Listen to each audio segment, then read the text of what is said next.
Bonjour les amis, j'espère que vous allez bien. On continue et on termine malheureusement cette semaine avec les hommes puisque les pensées du jour ont été dirigées spécifiquement vers la jante masculine.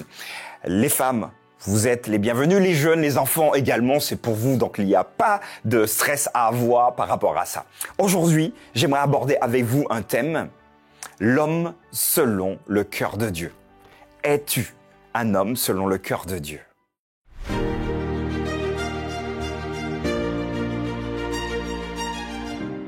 La pensée du jour se trouve aujourd'hui dans Acte 13, verset 22. Il leur suscita pour roi David, auquel il a rendu ce témoignage. J'ai trouvé David, fils d'Isaïe, homme selon mon cœur, qui accomplira toutes mes volontés. Je vous posais la question tout à l'heure de savoir si vous étiez un homme selon le cœur de Dieu. Principalement, quand on nous pose cette question-là, on a plutôt tendance à réfléchir en nous-mêmes. Ok, alors est-ce que je suis vraiment un homme selon le cœur de Dieu ? Oula, quand je regarde mon passé, non, c'est compliqué parce que j'ai fait ceci, j'ai fait cela. Et pourtant, ici, Dieu dira de David qu'il est l'homme selon son cœur. Qui était David ? Pour ceux qui connaissent l'histoire, David, c'est un roi, donc il a toutes les prérogatives sur son peuple. C'est un guerrier, un militaire, quelqu'un qui a la fortune, qui est beau, qui est élégant, qui a tout ce qu'il lui faut. Néanmoins, il réussit parce qu'il a glissé, parce qu'il s'est laissé avoir par lui-même, par son orgueil, par son envie, à piquer la femme de l'un de ses chefs militaires. Finalement faire tuer son époux. Comme ça, ouais, je t'ai fait tuer, bon voilà, l'histoire est réglée, il n'y a pas de souci. Or, Nathan viendra l'interpeller par sous l'impulsion de Dieu. Et bien que David aurait pu faire ce que moi j'appelle le canard, donc baisser la tête et partir en catimini, il va dire oui, c'est vrai. Je prends mes responsabilités, c'est moi qui ai fait ça. Et il va donc rentrer en discussion avec Dieu, il va demander pardon à Dieu. Quel que soit ce que vous avez fait dans votre vie, l'idée pour vous, messieurs, ce serait donc d'être responsable de vos agissements. Oui, vous avez fauté, acceptez le fait que vous avez fauté. Cherchez pas une excuse. Oui, mais c'est parce que... Ok, ça marche, ouais, c'est bon, ok. David, il l'a pas fait. Par conséquent, Dieu interpelle et vous interpelle, t'interpelle, m'interpelle en nous disant, si tu veux être l'homme selon mon cœur, alors fais comme David.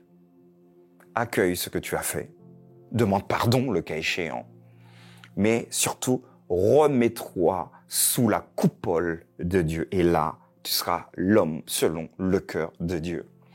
Tu peux réaliser quelque chose de formidable dans ta famille aujourd'hui. Est-ce que tu es prêt ? Tu peux réaliser quelque chose de formidable dans ton couple aujourd'hui. Es-tu prêt ? Es-tu prêt à te mettre sous la coupole de Dieu et avancer avec lui ? Aujourd'hui, parce que c'est la dernière pensée du jour pour les hommes, j'aimerais prier avec vous, messieurs.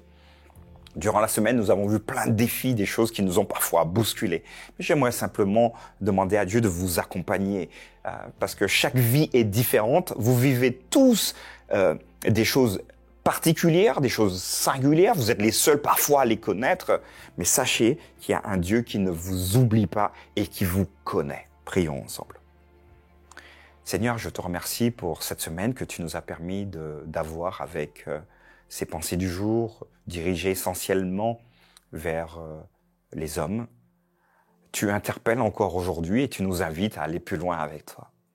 Alors, accompagne celui qui partage avec moi cette prière, qui a partagé durant toute la semaine ces pensées du jour, celui qui a pris cette décision de pouvoir être quelqu'un de différent, quelqu'un selon ton cœur. Accompagne-nous par ton esprit et que nous ayons la joie de voir les transformations que tu réalises dans nos cœurs. Garde-nous, bénis nos foyers. Je t'ai prié dans le nom de Jésus-Christ. Amen.